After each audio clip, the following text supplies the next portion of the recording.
नमस्कार दोस्तों, स्वागत है आप सभी का शिक्षा मस्ती के यूट्यूब चैनल पर।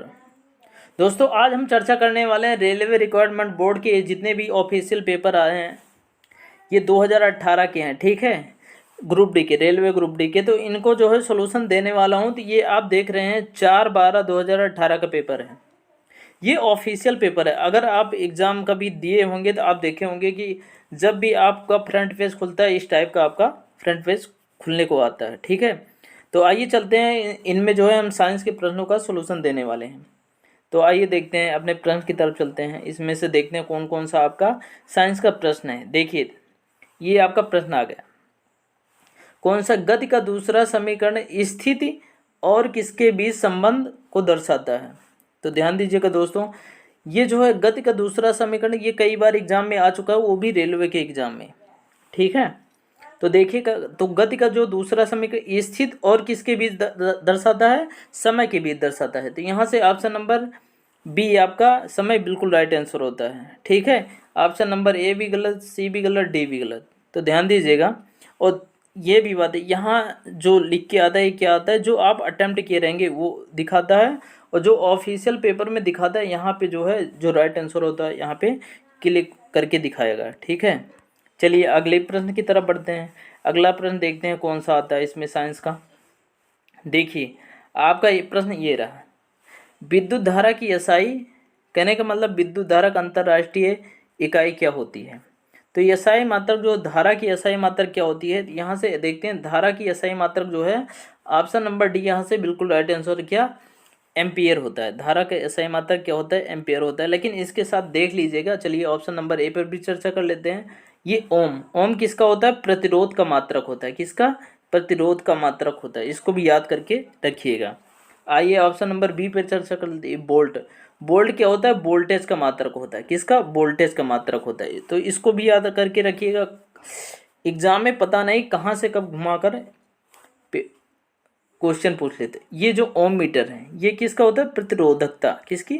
प्रतिरोधकता का मात्रक होता है। ठीक है, ये ऊपर ये प्रतिरोध का मात्रक होता है, ये प्रतिरोधकता का। चलिए नेक्स्ट क्वेश्चन की तरफ बढ़ते हैं। तो इस प्रश्न के अनुसार ऑप्शन नंबर डी आपका एम्पियर बिल्कुल राइट आंसर होता है। चलिए आगे देखते हैं कौन सा इसमें प्रश्न आता है आपका, और देखते हैं। आप कमेंट बॉक्स में ज़रूर लिखना कि कितने प्रश्न आप जो है इसमें से अटेम्प्ट कर पाते हैं। देखिए, धनात्मक त्वरण का अर्थ है, ठीक है, वस्तु का वेग कम, वस्तु का वेग स्थिर होता है, वस्तु का वेग शून्य होता है, या वस्तु का वेग बढ़ जाता है। तो ध्यान दीजिएगा, जो धनात्मक त्वरण होता है, सबसे पहले जानेंगे त्वरण। त्वरण आप जानते हैं वेग परिवर्तन की दर आपकी क्या होती है? त्वरण होता है। तो देखिए, समय के साथ वेग में अगर परिवर्तन हो रहा है, ठीक है, तो आपका त्वरण होगा। अगर वेग में कमी हो रही तो आपका घट रहा है, वेग में वृद्धि हो रही तो आपका बढ़ रहा है। तो देखिएगा, जैसे समय है, अगर समय पहले समय में सपोज कीजिए आपका पहला मिनट है, इसमें 10 मीटर पर सेकंड वेग है। आगे चल के नेक्स्ट मिनट में क्या होगा? 5 मीटर पर सेकंड हो गया। ठीक है, नेक्स्ट अगले मिनट में 3 मीटर पर सेकंड हो गया। तो क्या हो गया? वेग घट रहा है। तो इसमें क्या होगा? अगर इस कंडीशन में क्या ऋणात्मक त्वरण अगर पूछता है तो ऑप्शन नंबर ए के साथ बिल्कुल राइट आंसर हो जाता है। ठीक है, लेकिन ऋणात्मक त्वरण पूछे तो, लेकिन इस प्रश्न के अनुसार जो है, देखिए, पहले मिनट में वेग अगर 20 है, अगले मिनट में 40 हो रहा है, अगले मिनट में 50 हो रहा है, तो देखिए यहाँ पे क्या हो रहा है? वेग बढ़ रहा है। ठीक है, समय के साथ आपका वेग बढ़ रहा है। तो यहाँ से ऑप्शन नंबर, तो यहाँ पे धनात्मक त्वरण हो जाएगा। तो यहाँ से ऑप्शन नंबर डी आपका बिल्कुल राइट आंसर होता है।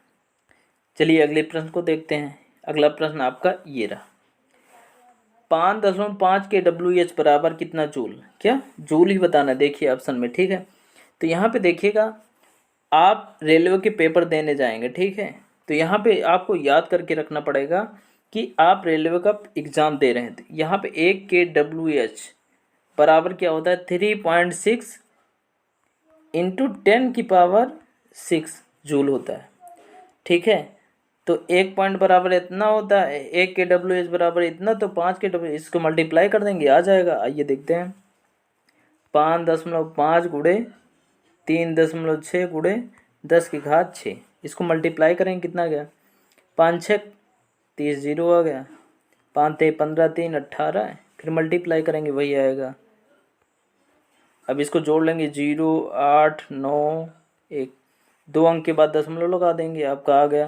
और यहाँ गुणे में कितना 10 की घात 6 हो जाएगा आपका। तो यहाँ 0 का मतलब कोई है नहीं, तो यहाँ पे 19.8 इंटू 10⁶ जूल। तो इसमें देखिए मैच कराइए, तो ऑप्शन नंबर देखिए, ऑप्शन नंबर बी आपका यहाँ से मैच कर रहा है, तो ऑप्शन नंबर बी आपका बिल्कुल राइट आंसर होता है।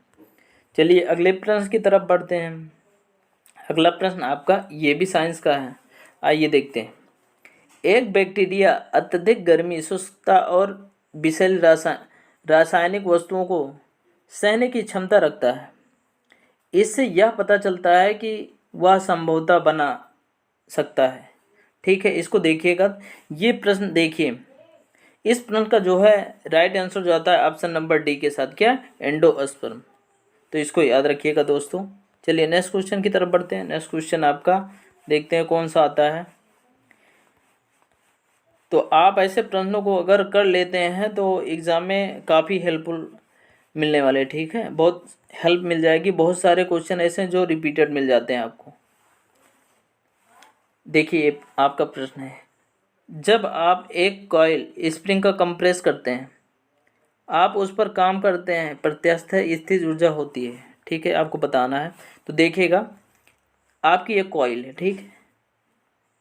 अब इसको आप क्या करते हैं, खींचते हैं, नीचे की तरफ जब खींचते हैं तो क्या होता है, ये आपका इस तरीके से हो जाता है। तो ये क्या होता है, प्रत्यास्थ, कहने मतलब प्रत्यास्थ स्थिर ऊर्जा आपकी बढ़ जाती है। तो यहाँ से देखेंगे तो ऑप्शन नंबर डी आपका बिल्कुल राइट आंसर होता है। ठीक है, चलिए आगे बढ़ते हैं। आगे देखते हैं कौन सा, ऑप्शन नंबर क्वेश्चन नंबर 31 पे आ गए। केरोसिन में निम्न में से कौन सी धातुएं संग्रहित होती हैं।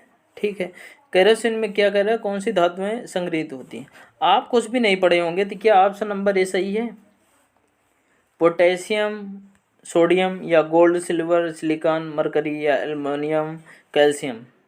तो ध्यान दीजिएगा, आप कुछ भी नहीं पता होगा तो आप इतनी चीज़ें पता होगी। जो सोडियम होता है, क्या कहता है, केरोसिन में डुबा के रखा जाता है। किसमें, केरोसिन में डुबा के। यहाँ से ऑप्शन नंबर आपका बिल्कुल राइट है, ऑप्शन नंबर ए आपका बिल्कुल राइट, पोटेशियम और सोडियम, यहाँ से आप देख सकते हैं। चलिए अगले प्रश्न की तरफ बढ़ते हैं। अगला प्रश्न देखते हैं कौन सा आता है। अगला प्रश्न आपका ये रहा दोस्तों। देखिए, निम्न में से कौन सा ध्वनि तरंग की विशेषता नहीं है। क्या है, निम्न में से कौन ध्वनि तरंग की विशेषता नहीं है। आयाम, समय अवधि, आवृत्ति, घनत्व, गति। अगर आप साइंस पढ़े होंगे तो आप समझ सकते हैं इसमें से कौन सी ध्वनि की विशेषता नहीं है। आयाम, जी हाँ बिल्कुल है। समय अवधि बिल्कुल है। आवृत्ति है बिल्कुल है। गति है बिल्कुल है। यहाँ से ऑप्शन नंबर सी आपका घनत्व ध्वनि तरंग की विशेषता नहीं है। किसकी, घनत्व जो है ध्वनि तरंग की विशेषता नहीं है। तो यहाँ से ऑप्शन नंबर सी आपका बिल्कुल राइट आंसर हो जाता है, आप देख सकते हैं। चलिए आगे बढ़ते हैं। ये देखिए, विद्युत चालकता के आधार पर निम्नलिखित विकल्पों में से विषम को चुनें। आपको इनमें से विद्युत चालकता के आधार पर विषम चुनना है। ये 4 ऑप्शन है आपके साथ, रबड़, कॉपर, मानव शरीर, ग्रेफाइट। देखिए ध्यान दीजिएगा, कॉपर में विद्युत चालकता हो जाएगी, मानव शरीर में हो जाएगी, ग्रेफाइट में हो जाएगी, जी बिल्कुल हो जाएगी। तो ऑप्शन नंबर ए जो है आपका रबड़, इसमें विद्युत चालकता नहीं होगी। ठीक है, विद्युत नहीं प्रवाहित होगी। तो यहाँ से ऑप्शन नंबर ए आपका बिल्कुल राइट आंसर होता है, आप देख सकते हैं। ठीक है, चलिए आगे बढ़ते हैं। यदि हम पेड़ की शाखा को तेजी से हिलाएं तो कुछ पत्तियां पेड़ से अलग हो जाती, यह किसके कारण होता है। वेग के कारण, मुक्त पतन, आवेश, जड़त्व। तो दोस्तों याद रखना, इस प्रश्न का जो है आंसर क्या होता है, ऑप्शन नंबर डी के साथ इसका राइट आंसर हो जाता है, ऑप्शन नंबर डी, जड़त्व।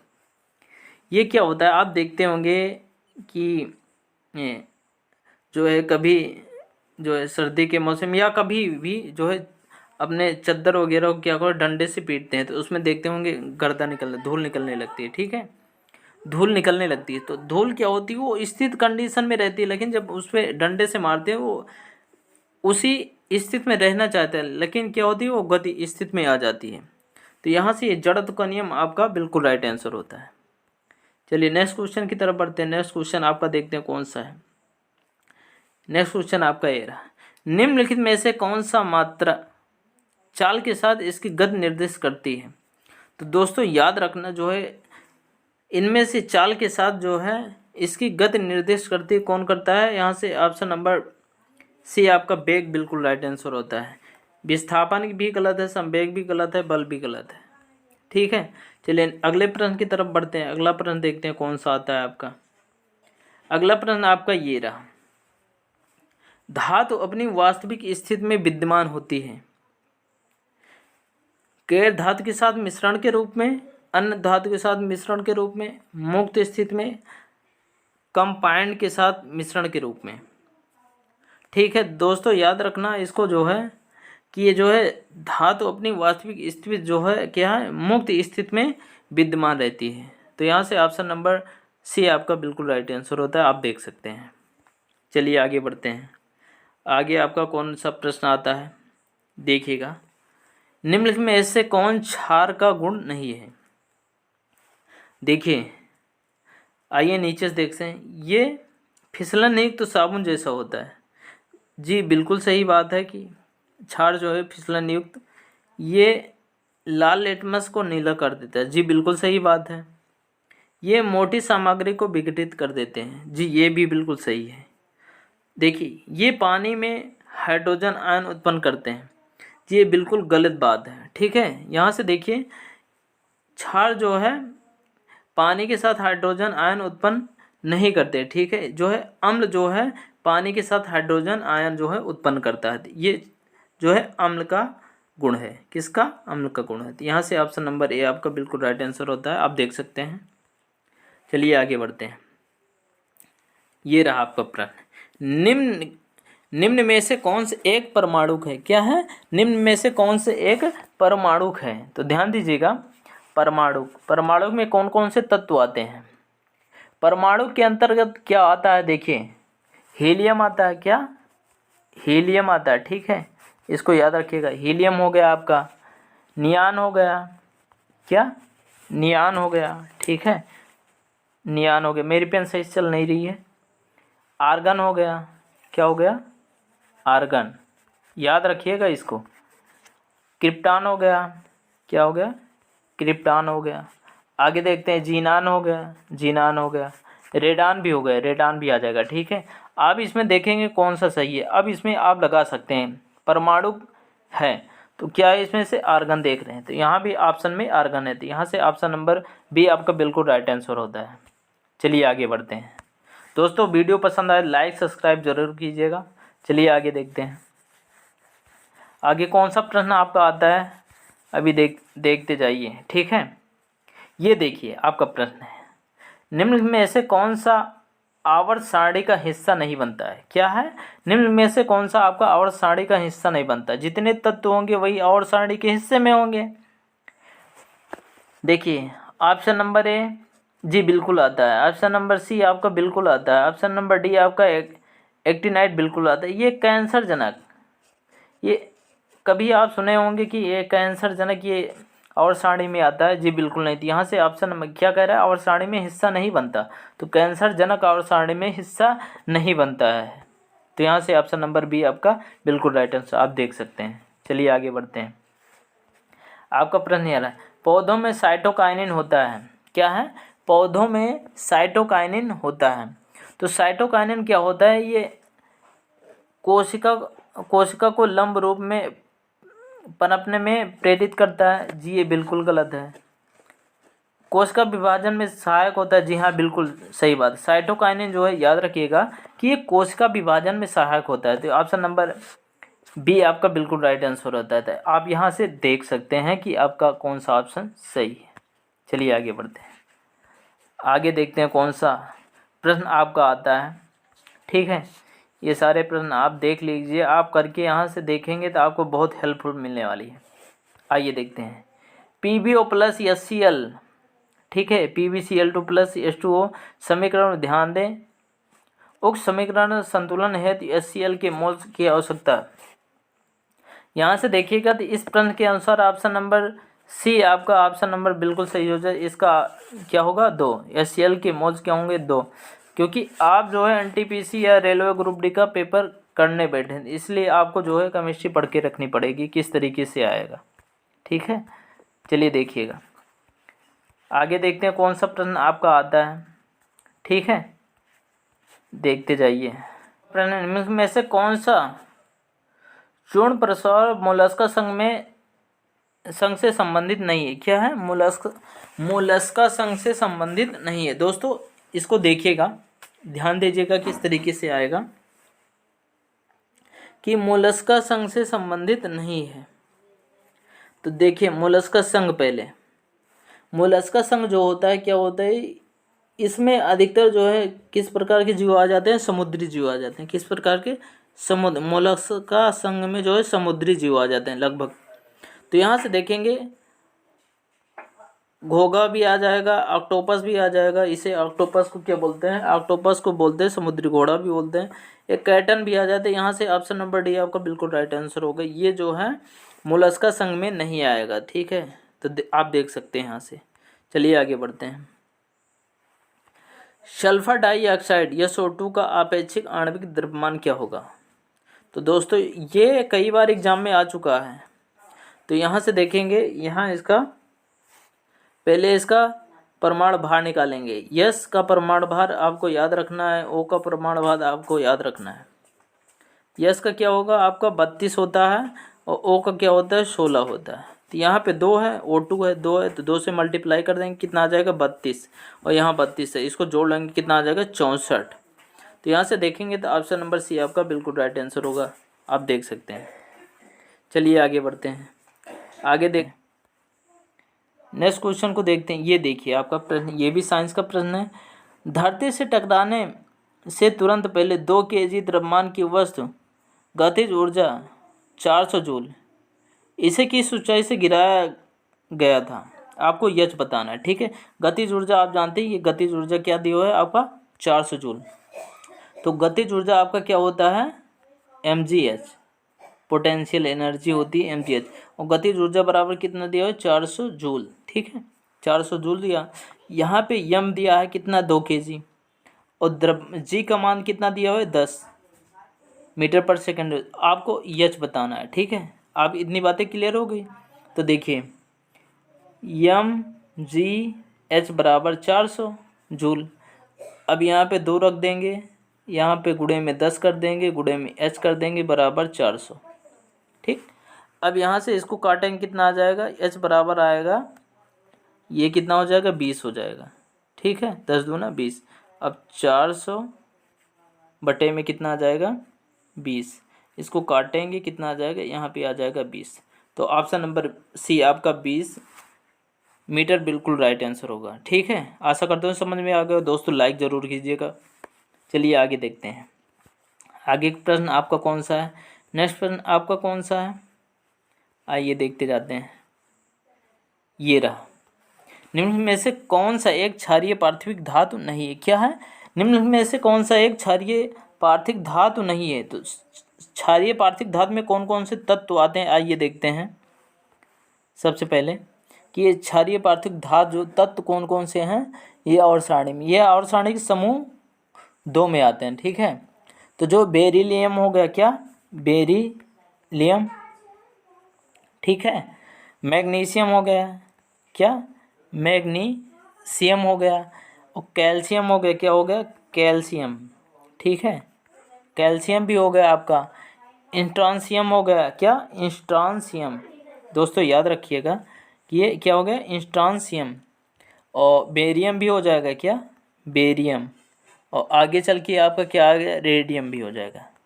तो दोस्तों याद रखना इसको, जितनी भी चीज़ें बताएं लिखने में थोड़ी दिक्कत हो रही है। ठीक है, तो यहाँ से देखिए मैग्नीशियम मैंने आपको बताया है, तो यहाँ से आपका ठीक है मैग्नीशियम भी हो जाएगा, बेरिलियम भी हो जाएगा। क्या सोडियम मैंने बताया जी? नहीं, बिल्कुल नहीं बताया। तो क्या कह रहा है एक क्षारीय पार्थिव धातु नहीं है, तो यहाँ से सोडियम आपका बिल्कुल राइट आंसर होगा। क्या सोडियम आपका बिल्कुल सही जवाब होगा, आप देख सकते हैं।